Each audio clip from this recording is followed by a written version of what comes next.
नमस्कार। बहुत स्वागत है आप सभी दर्शकों का मकर राशि के लिए मंगल गोचर के इस वीडियो में।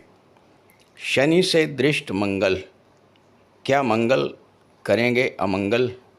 जी हाँ, पराक्रम, साहस, शौर्य और ऊर्जा के कारक ग्रहों के सेनापति मंगल 21 जून को अपनी मूल त्रिकोण राशि अग्नि तत्व राशि मेष राशि को छोड़कर धन, सुख, कंफर्ट, लग्जरी और प्रेम के कारक ग्रह दैत्य गुरु शुक्र की साधारण राशि वृषभ राशि में गोचर कर चुके हैं और 2 अगस्त तक वृषभ में ही रहेंगे। मंगल भूमि, अचल संपत्ति, आर्मी, डिफेंस, पुलिस, इंजीनियरिंग और टेक्नोलॉजी के कारक होते हैं। विपरीत परिस्थितियों से जूझने और त्वरित निर्णय लेने की क्षमता के लिए भी मंगल को जाना जाता है। मंगल शुक्र की राशि में गोचर कर रहे हैं और मंगल और शुक्र आपस में समभाव रखते हैं, न मित्र और न शत्रु। इसलिए इस समय मंगल शांत और स्थिर अवस्था में रहेंगे। इसका अर्थ ये है कि मेष राशि में गोचर करते हुए जो भागदौड़ आपने करनी थी वो आपने कर ली। अब टिक करके कार्य करने का समय आ गया है। जो जातक इस गोचर काल में टिक कर कार्य करेगा, धैर्य के साथ निरंतर परिश्रम करेगा, वो बड़ी सफलता को प्राप्त करेगा। इस पूरे गोचर काल में मंगल 3 नक्षत्रों में रहेंगे। 4 जुलाई तक सूर्य के नक्षत्र कृत्तिका में, उसके बाद चंद्रमा के नक्षत्र रोहिणी में जाएंगे, जो कोमल, फलदायी और सुखद नक्षत्र है, और अंत में अपने ही नक्षत्र मृगशिरा में चले जाएंगे, जहां अपना पूर्ण बल प्राप्त करके निर्णायक फल आपको प्रदान करेंगे। तो मंगल गोचर का मकर राशि के जातकों के जीवन पर क्या प्रभाव पड़ेगा, इसी पर चर्चा करेंगे इस वीडियो में। ये विश्लेषण आपकी चंद्र राशि के आधार पर किया जा रहा है। तो ये है मकर राशि के जातकों की कुंडली। आपके लग्न के स्वामी हैं शनिदेव, और शनिदेव का गोचर कुंडली के 3रे भाव में है। ग्रहों के सेनापति मंगल अभी तक अपनी ही मूल त्रिकोण राशि मेष राशि में 4थे भाव में गोचर कर रहे हैं, और अब मंगल राशि परिवर्तन करके 5म भाव में आ चुके हैं वृषभ राशि में। मंगल आपकी गोचर कुंडली में एकादश भाव और चतुर्थ भाव के स्वामी होकर के 5म भाव में गोचर कर रहे हैं। आपके राशि के स्वामी शनिदेव हैं, और शनिदेव की दृष्टि भी मंगल पर पड़ रही है। शनिदेव ने मंगल को 2 घरों की जिम्मेदारी सौंपी है, 4था घर और 11वां घर। यानी इस गोचर काल में अभी तक चूँकि मेष राशि में थे, एनर्जेटिक राशि है, अग्नि तत्व राशि है, और मंगल भी अग्नि तत्व ग्रह हैं, तो पिछले 1.5 महीनों में आपने बहुत ज़्यादा भागदौड़ किया होगा, बहुत ज़्यादा एफर्ट्स किए होंगे। लेकिन अब वो समय आ गया है जब आपको भागदौड़ नहीं करना है, आपको टिक करके काम करना है। शुक्र की राशि में है और शुक्र 10म भाव के भी स्वामी हैं। यानी अपने कार्य को पूरे स्थिरता के साथ, पूरी तन्मयता के साथ अब आपको करना है, और उन कार्यों का अब आपको रिजल्ट मिलेगा 2 अगस्त 26 तक। 4थे भाव का स्वामी, एक केंद्र का स्वामी, एक त्रिकोण भाव में गोचर कर रहा है। तो यहाँ पर मंगल आपकी गोचर कुंडली में केंद्र त्रिकोण राजयोग भी बना रहे हैं। अब 5वां भाव क्या होता है? 5वां भाव आपके निर्णय क्षमता का होता है। तो अगर आपने कोई निर्णय पहले लिया था लेकिन उस निर्णय को आप फाइनल नहीं कर पाए, उस निर्णय के अनुरूप कार्य नहीं कर पाए, तो अब वो समय आ गया है जब आप उस निर्णय को एग्जीक्यूट करेंगे। जो निर्णय आपने लिया था उस निर्णय को इस समय धरातल पर लेकर के आएंगे। पंचम भाव शिक्षा का है और मंगल क्या है? मंगल है आपकी ऊर्जा। यहाँ पर मंगल आपके पढ़ने लिखने की क्षमता, परिश्रम करने की क्षमता में वृद्धि करेंगे। और मंगल एक ऐसे प्लेनेट हैं जिसके सामने कोई टिक नहीं पाता है। तो पंचम भाव पर मंगल का आना शिक्षा में जो बाधाएं चल रही थीं उन्हें समाप्त करने वाला है। साथ ही साथ आपके जीवन में जो विघ्न, बाधाएं और रुकावटें चल रही थी उन्हें भी समाप्त करने वाला है। खासकर 4 जुलाई तक जब कृतिका नक्षत्र में रहेंगे। कृतिका नक्षत्र सूर्य का नक्षत्र है और सूर्य आपकी कुंडली में अष्टम भाव के स्वामी हैं और अष्टम भाव विघ्न, बाधा और रुकावटों का होता है। तो मंगल की दृष्टि जब 8वें भाव पर पड़ेगी तो आपके जीवन में जो विघ्न, बाधाएं और रुकावटें चल रही थीं उन्हें ये समाप्त करेंगे। मंगल रक्षक की भूमिका में होते हैं, हमारी रक्षा करेंगे, हमारी सुरक्षा देंगे हमें।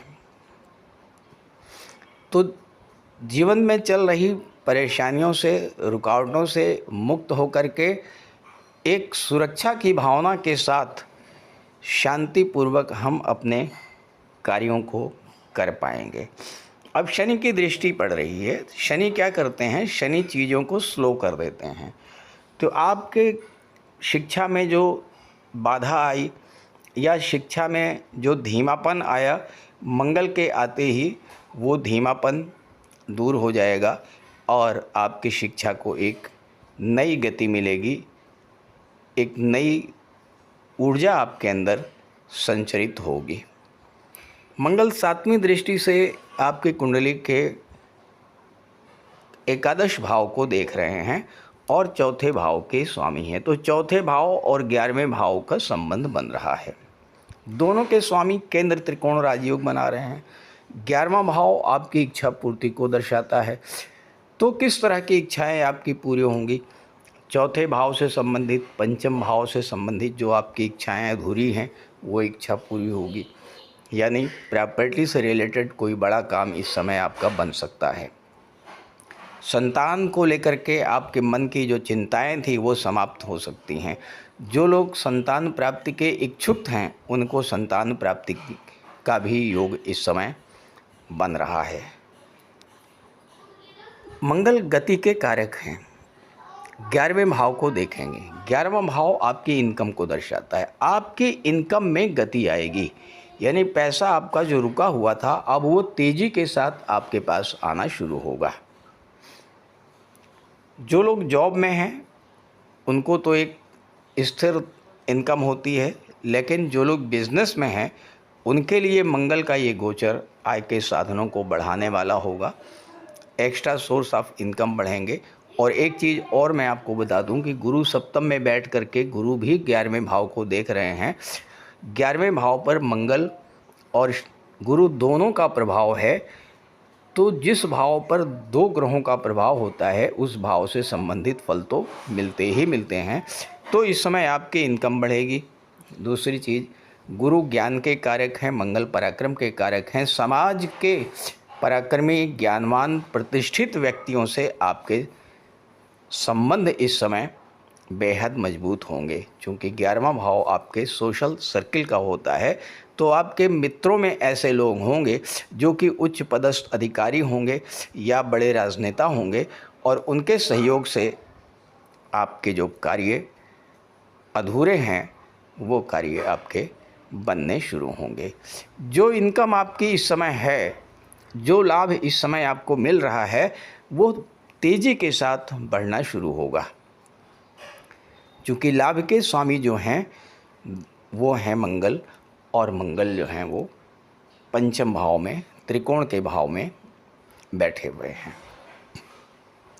आपने पिछले समय में कोई प्लानिंग किया था अपने काम कारोबार को लेकर के, अपने पैसे को लेकर के या निवेश को लेकर के। चूँकि शनि आपके कुंडली में धन भाव के स्वामी हैं, गुरु 12वें भाव के, जो कि निवेश को दर्शाता है, और गुरु की दृष्टि भी शनि पर पड़ रही है, तो धन भाव और 12वें भाव का भी संबंध बन रहा है। अब दो चीज़ें हो सकती हैं, खर्च तो होगा, या तो वो खर्च निवेश के रूप में होगा, चूँकि मंगल की दृष्टि भी है 12वें भाव पर, तो 12वां भाव एक्टिवेट होगा तो खर्च भी होगा। और वो खर्च किस रूप में होगा? वो खर्च हो सकता है आप कोई प्रॉपर्टी खरीद लें, या कोई वाहन खरीद लें, और या फिर कहीं आप निवेश कर लें।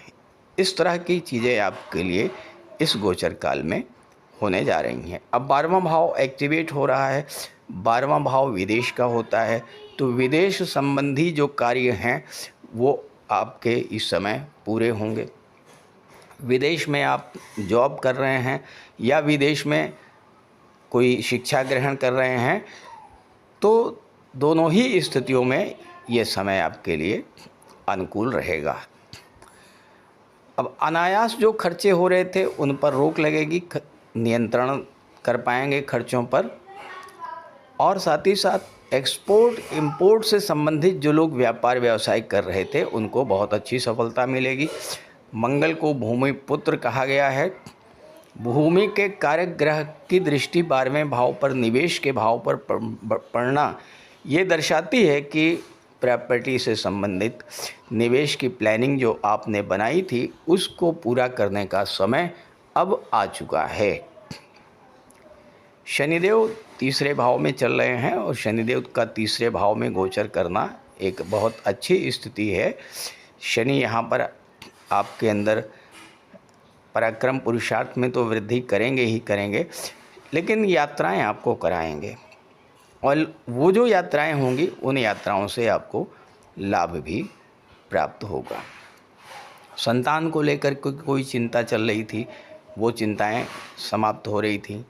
और साथ ही साथ मंगल क्या है? मंगल आपकी ऊर्जा है, तो और शनि क्या है? शनि आपका कैरियर है, दोनों का संबंध बन रहा है। तो आपकी जो ऊर्जा है इस समय वो आपके कैरियर पर लगेगी, और जब आप अपने कैरियर पर अपनी ऊर्जा का प्रयोग करेंगे तो फिर आपको इस समय ज़्यादा से ज़्यादा लाभ आपको प्राप्त होगा। तो इस तरह के लाभ आपको मिलने जा रहे हैं, इस गोचर का लाभ उठाइए। और साथ ही साथ बजरंगबली की आराधना ज़रूर करते रहिएगा, हनुमान चालीसा का पाठ करते रहिएगा मंगल से ज़्यादा लाभ लेने के लिए। हाँ, एक बात का ध्यान रखिएगा कि मंगल पंचम भाव में बैठे हैं तो गर्भवती माताओं को विशेष सावधानी बरतनी पड़ेगी।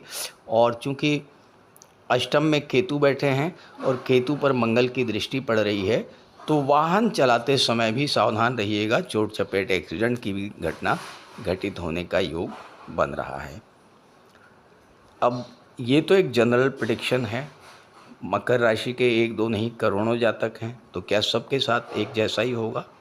ऐसा बिल्कुल भी नहीं है। तो अगर आप अपनी कुंडली का विश्लेषण कराना चाहते हैं तो इसी वीडियो के डिस्क्रिप्शन बॉक्स में मैंने अपना व्हाट्सएप नंबर दे दिया है, और यहाँ पर भी मैं अपना नंबर स्क्रीन पर दे दे रहा हूँ, नोट कर लीजिए 9058144128। इस नंबर पर आप संपर्क कर सकते हैं।